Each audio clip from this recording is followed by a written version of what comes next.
do miensa asabo di womo eneba beshe Ghana Medical Trust Fund your friend say Mahama Care no womo enebe board womo ba beshe asemde ene se honorable kwabena minti akando dia tudwa se aban no dialysis treatment mwanu a wode bo womo kọ aban IRS abia no se sei okọ Ankrankra hospital so a di aban de mawo government no eno abi eno de be ma wo private na school selection placement system no ho asam enyo ye na womo create baby e wo nato se awofo ne disuafo anyanya baby nkoye suku nkoye no womo mra ho ye chese ne enipa ekogu ho no na nyasem ketwade ko so bia nwumre yi ebebo ma kire wo sanso na yenim se suku fuoi school no ebebi October 18 fa so ye hwenwasua ahyebo se BC candidates no wo ma wi a se ebi nya school ko e no mu nyina enkoto ase 18 dindu de na so ya na mo bia school a oba be frase akọ na aya Western Regional Minister Honorable Joseph Nelson akacha posifo ewo ho no mse osrawo ma da na anu ahensem mesode wo ho nam so ema nipa bi yetwa ne ti ali free so no aposifo enyemo enhwehwemo arahosam so trust ukopiemu ewo kete krachi potamu ho a subonto eso nipa akodane abutu ama nipa ebe yese edunum etinanum ewo ensiedo hensem we ni afoforo bi na nwumre yesi hu koso eba be kenkan de asomo asomfa wuti enkan ye me rantie nua ba ma me efomo wa kafena mene ajua nyako abron ye ja to akon ne so aba ne nsem no ebewrem Sikka FM track wine ye ne yakro no Sikka FM 89.5 years Suma Santimai. Sikka FM 89.5 years Suma Santimai. Yes, Suma Santimai Ghana ma ye wiase nyina aka ho afei ye wura esomne mu ankasa na emunsam sade tie ye de atoamo.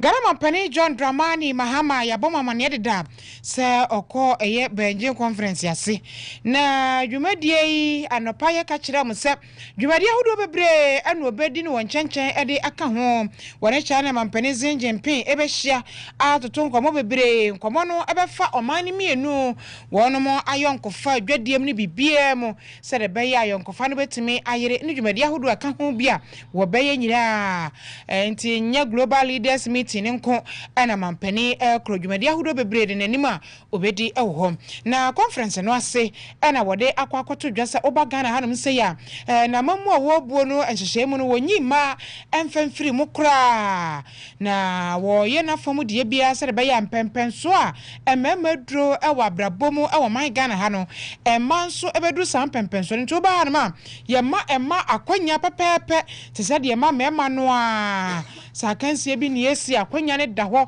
se de wo ho ma be ma no sa na wo ho ede ma oba ya se ni nyina ya se de be ya emanso betimi ekutakuta di bra kase ewo oman mu hanum ntia wo chese na ba mu se kura no wonyi ma yipemu kura wa ma ma di pra hodo ewo na ba mu se de be ya ni nyina beboa ne apagya emanso no omo edru ba bia emema no edru Ghana Mampani John Dramani Muhammad nsam itudwa ewo global leaders meeting ekoso ewo Benjin no ase ntinai. My country Ghana remains steadfast in its pursuit of gender equality and the empowerment of our women.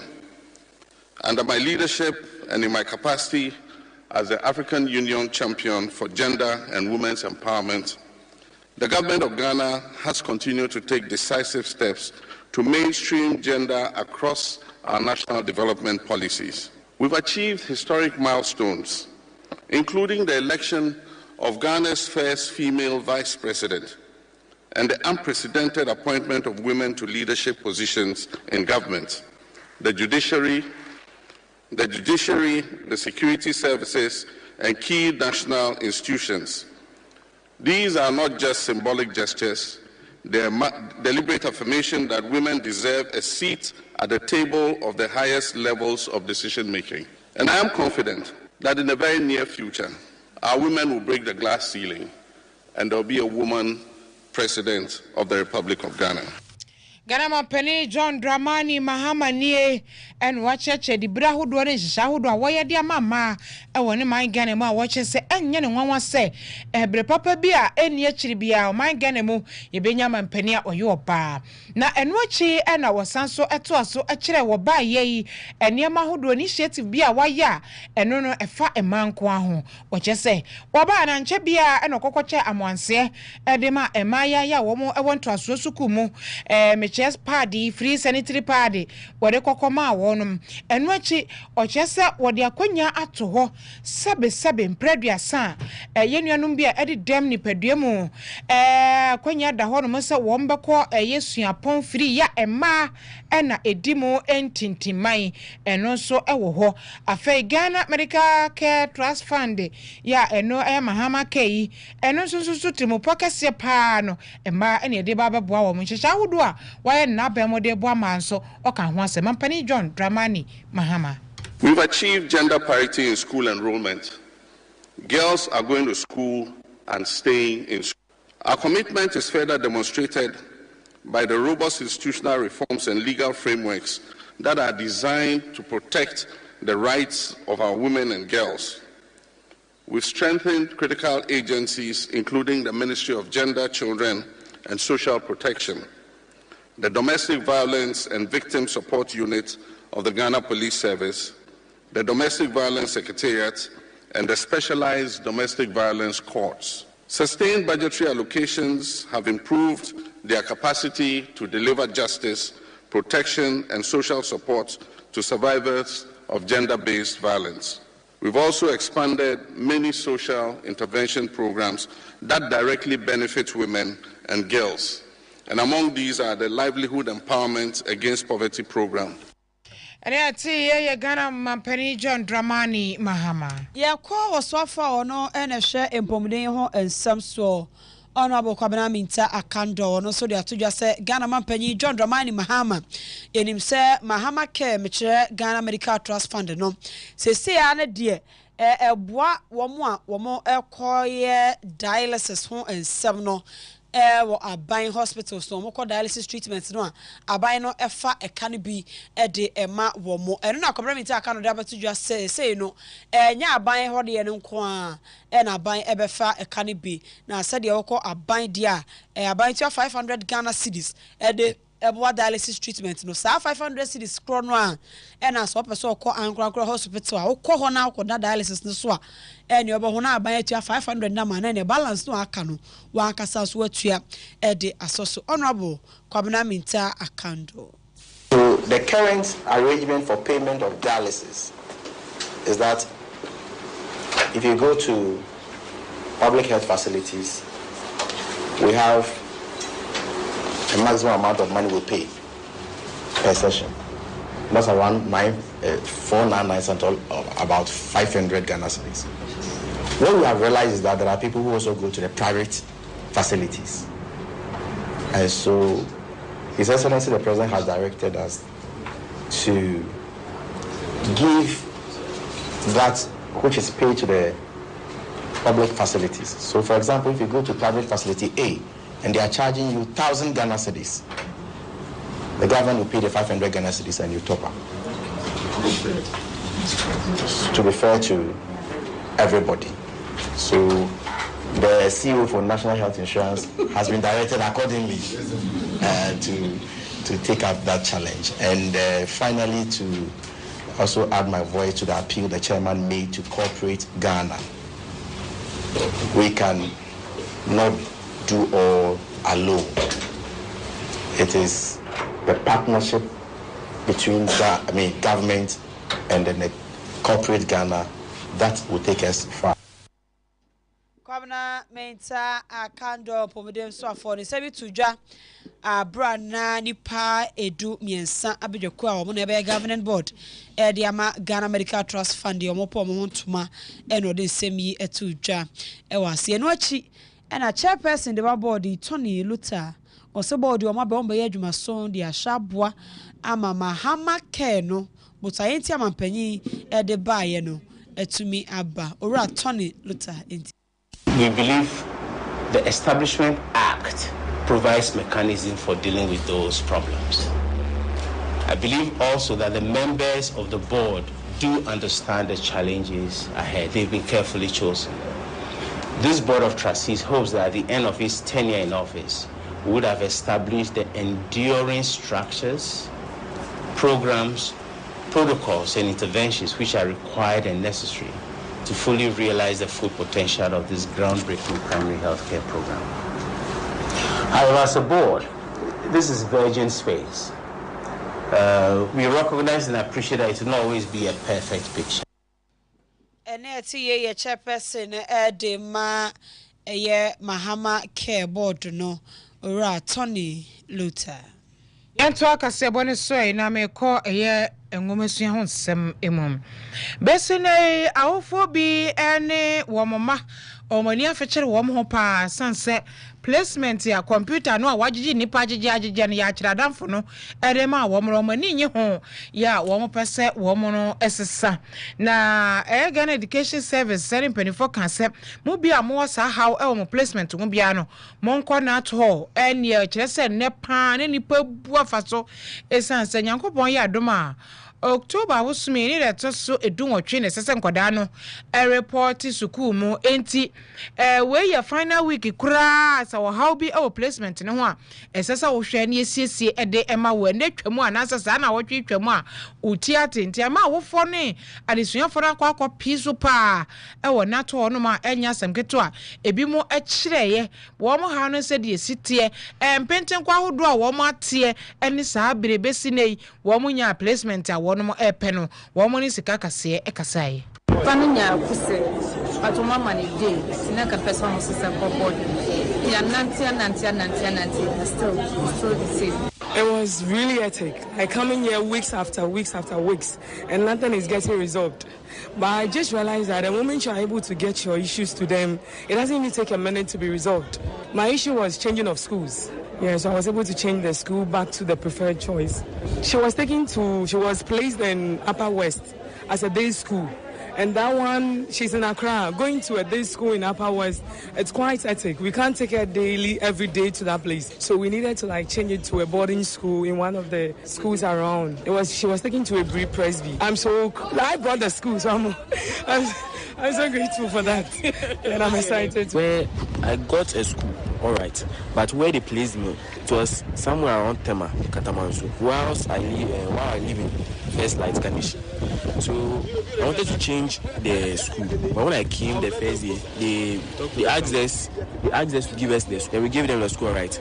Then they asked us to go next week, Friday. We come back. Yeah, then we went. We came back today. Told us to go again. The Friday we come back again. Then it is the third time we are coming here because the place is crowded. Said we'll come early in the morning to around 3 or 4 a.m. We will resume school around 18th. I think that's next week. 18th October next week.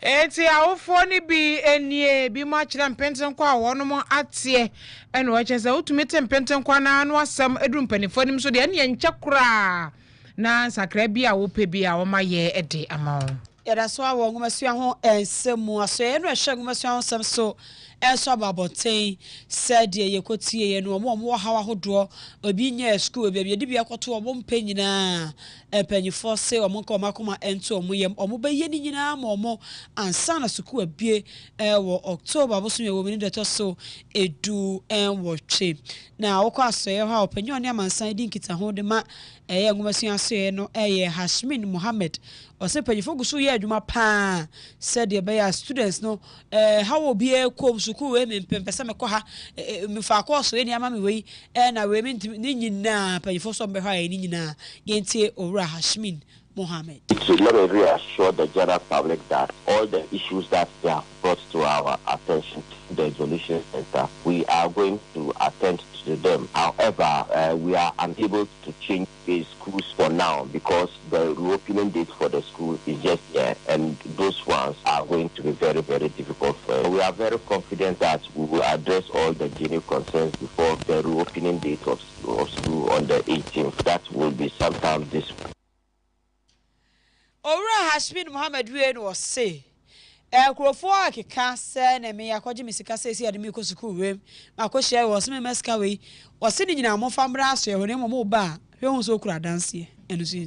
The people who have raised those concerns have not come to us. We rather take the initiative to look out for them and then go to them so that they can provide us with preliminary or evidence for us to open investigations into the issues. Unfortunately, anytime we do contact them or we go to them with our investigation team, they are unwilling to open up and then give information. And that has been the frustration we've been going through. So for us, we feel maybe it may be part of a broader misinformation that some people are peddling in the social media. Yes, we are not dismissing it outright, but we are very concerned about the issue about allegations of bribery with regards to the VEC placement. And once it is a concern for the general public, equally we should have and we cannot do anything if maybe the people raising the allegation are not willing to collaborate with us for us to get information and investigate to get the culprits and deal with them appropriately. Adansia no ne betima mo ma ye hwehwemu ni yie wo ma chi oni kuro no na mbra ne ne di to ko na nse hunu ne anu hunu na ade kwa wo ja no atena baby ora Hashmin Muhammad ono wo ko asoye hwenwasi on sabsa ono ne amansa di nkita ho ma asoye no ono yete so di nchiremu we abreye yeto akase bone so me ko ensamfoforo mo ewo apoye mantem so for honorable Joseph Nelson wono na Esra posifo a ewo ne mantem se adaworoma omo honya ha na enano ahensemu pinchen tokwako ye ma ne homene so ewo asamko ane butra ekwawi ase nipa baako ye tware ti hye edi free so no wo mo nya asam ne hwehwemu no mo nchi obi emfamfa ho wo ya akora wo hye saade na ase no ose posifo nhwehwe na wonom enkon wo mo enche no wo mo kyese wo ye nipa baako na etwa ne ti ekun no ewo sa ahensemu pinche no emu a adan be se aduowotwe 80 die waso kwa samko ene ye butre ho a ada 80% ahana je se kro ndi o manya hye nyina ada ora so ma hye 80% ne kro na sa wo ma hye samko kro ni nyina 80% ada ma fofie wo ma twagya to mu ahini nyina nti ono aboka kire a posifo so madama omo mo honya ha wo hwehwemu ni mu na obi a wo hyase bia ma sa wantwi de ba ye nipa baako etwa nti hye afiri so adan ahodo so ya hyehye ne wo ya kro no aposifo nche no na emra no ene no eni honorable Joseph Nelson. It's criminal for anybody who want to take the laws into their own hands to exact what they think is their right to whatever.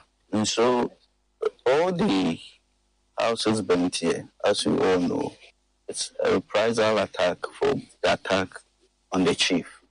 And these persons who attack the chief and all those who are involved in this act of illegality, this criminal act, will have to be pursued. And I know the police is pursuing them.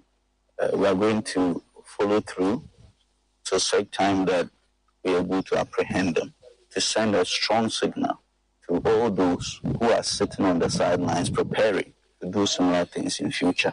What is happening now is most disturbing. We have the Ahanta Traditional Council that is supposed to be active, be dealing with such issues. Unfortunately, the truth of the matter is that it's not in the best of shapes. And it's a prayer Toya Mantem so for Honorable Joseph Nelson. Yeah, call anybody ana ye call a year kete cratchy. Na ho sorrow ho somewhere see na no a year memenda. Subonto a sunipa bebre na subonto yi yese no mo free krom ho mo kwa yie wo krofofra e ben sa empotamu ho subonto no akodane o ama nipa beyese edunum enkwada adu baako ena na ebuomo ena omu nyina ahwere wo mo enkwa jajaja enipa wotwe de omu ti yeye e mampanyifo yi wo mo kwa ayaresabia ye kasai omu guso a ewo ayaresha wo mo esa wo mo ho yare asami nti MC ya wo Kratch West Honorable Prosper Ado akasa e de afade ekoso no eho yentie. The casualties were reported We have 3 that have been deposited at Kase3 Government Hospital, and the rest, about 9 or so, have also been deposited at a Raura Government Hospital mortuary. The rest actually survived. For now, those who are receiving treatment, we have 4 of them, 4 adults and 4 children. We have a CHIPS compound in one of the communities, Ukuma, where they were actually going for the funeral. For now, there are a lot of measures we're going to put in place. Any canoe that will be traveling on the lake carrying people must be a certified canoe that is worthy to travel on the lake. The canoes that will be traveling on the lake will not take people more than it is supposed to take. We are also going to enforce the law of no life jackets, no traveling on the lake. That's a vote at the so. And I will semi see Honorable Prosper Ado on a MC or Kase3 West. Or simply you for a video, mobile Hena, so vote at the so be obeyed Fasubia, ni safety. Serious. Serious.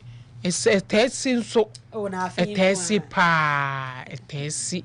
Papa, fin kwa krasu, subontoa, muni wo hono, nyasem keto. Anya wona disuafo bi se omo ye cadet, omo ko jogging, omo twa kwa aba na omo ko wuye no. Teacher ni bi ni nkola bi nso ko wuyi. Ya sa. Enti mo ko hono mo ye campaign, mze campaign dia mo che niema.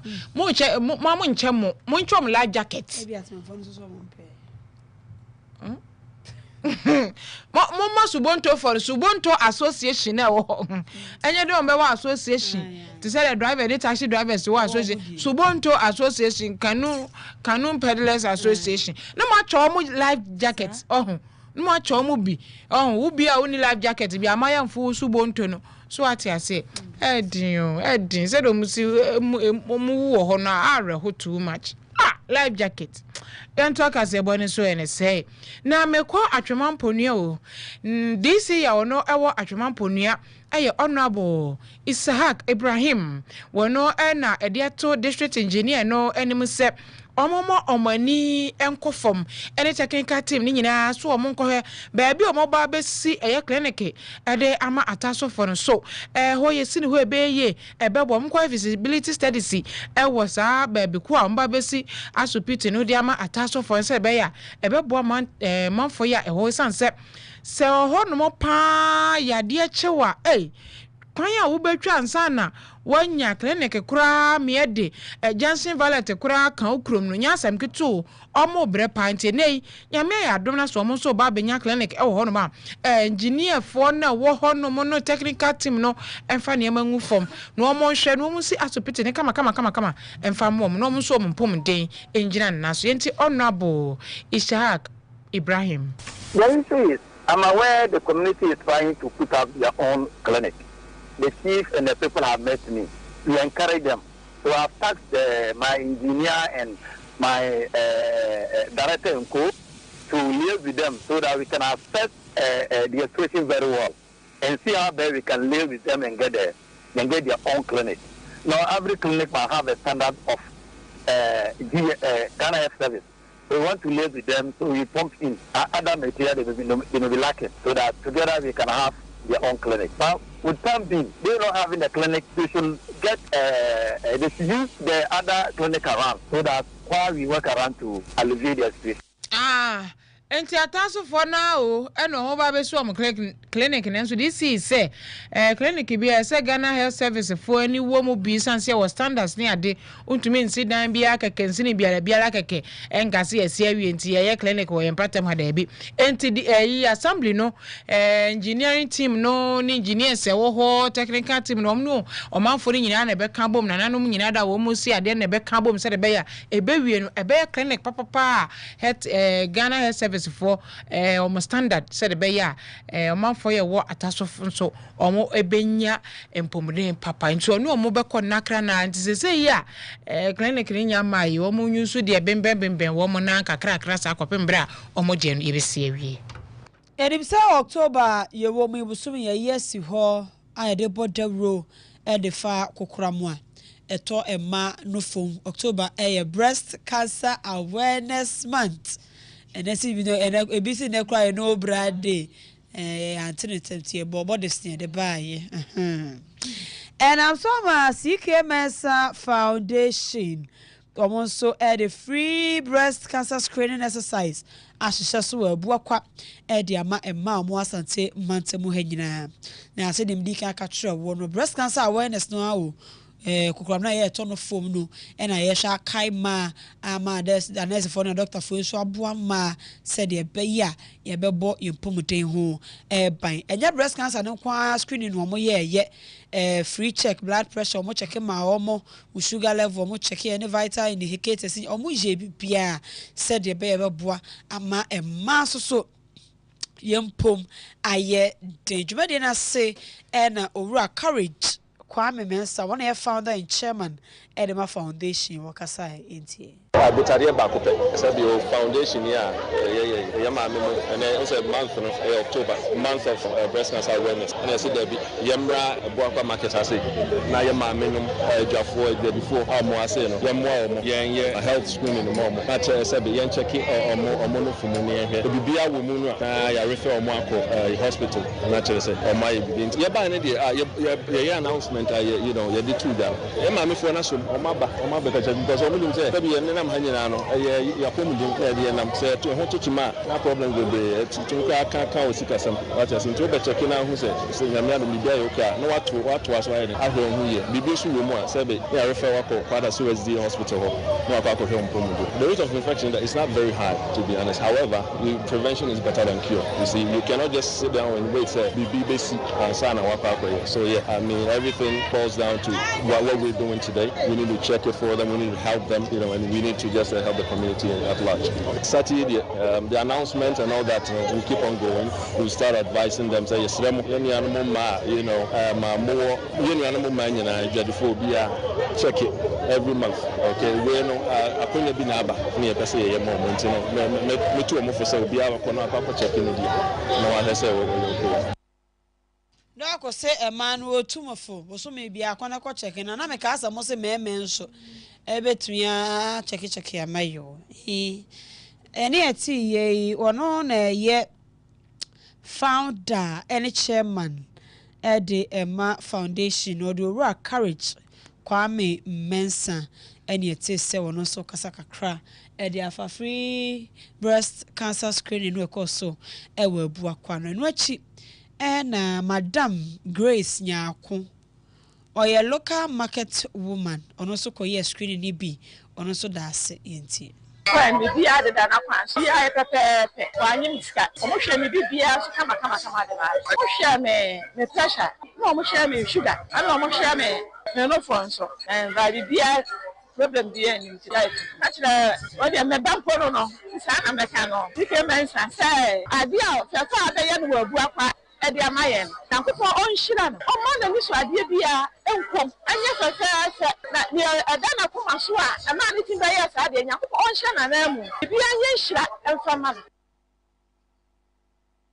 ene ati ye Madam Grace Nyako oko free breast cancer screening na sibi ni ati so no so de se de siko na ni gi agye o de atodwe aja momu mia ya mumia so doctor man to be a kono checking yes simu you won't see a better see last year me call ba could be me ade me call ba could be ende mema ne ba omumia ma free for mema omuma mema no training no more mia you me na face anka nana ya omo nana ya onyes why bullet ne be nana ya bullet na nim sakroma wonche nkuko nana ya ochewe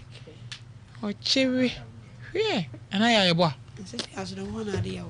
nko na ade ya ti enkomi ana dwesa anka okay nti omo frame me ma no emo mo training said e omo be ya ma e ma no I'm making sure set kwabia me I said but you be them near day nka wo ho anaka wo ge no anasa wo ye nka almost as if we were changing our crowds omo ye training yes yeah said there ebi mumia na ya said mumia no yes how mumia ma de ne ya na da anka e fridge me wo ye October month ye breast cancer awareness da bi unse na ya da bi me hu anim a said obemia no umia ne ye umia ne ye me he said o ye wonsa ne sei na masa ubemia mana broso into breast cancer awareness month yeah especially ma okun miama since obeko o de ma okun kwaje education no miama since obeko akoye screening no obeko ma okun nya education no miama ti o mia wia no mia na cheto mia no ahwe why extrema madaroma mia bia emia kase bode si ha October month na no brady asemu yamfa na say wo mu mani shumajuma fo na ya yebo a no dimirika wa pien okokumia and I am say one powerful madam eya momumia mom check ma na fei kwame ofori aboaje onso ko check ma obi why kwame check bi na wo so ye nipa aba kwame ofori aboaje yesa mu for your falasa na okoji abo na so kase so de ma DJ bullet on de bi omia na kura hwia na sanwa komia bi on na chinchin fruma no e de esom yen agenga fa oti yen ke ye me mrante nua ba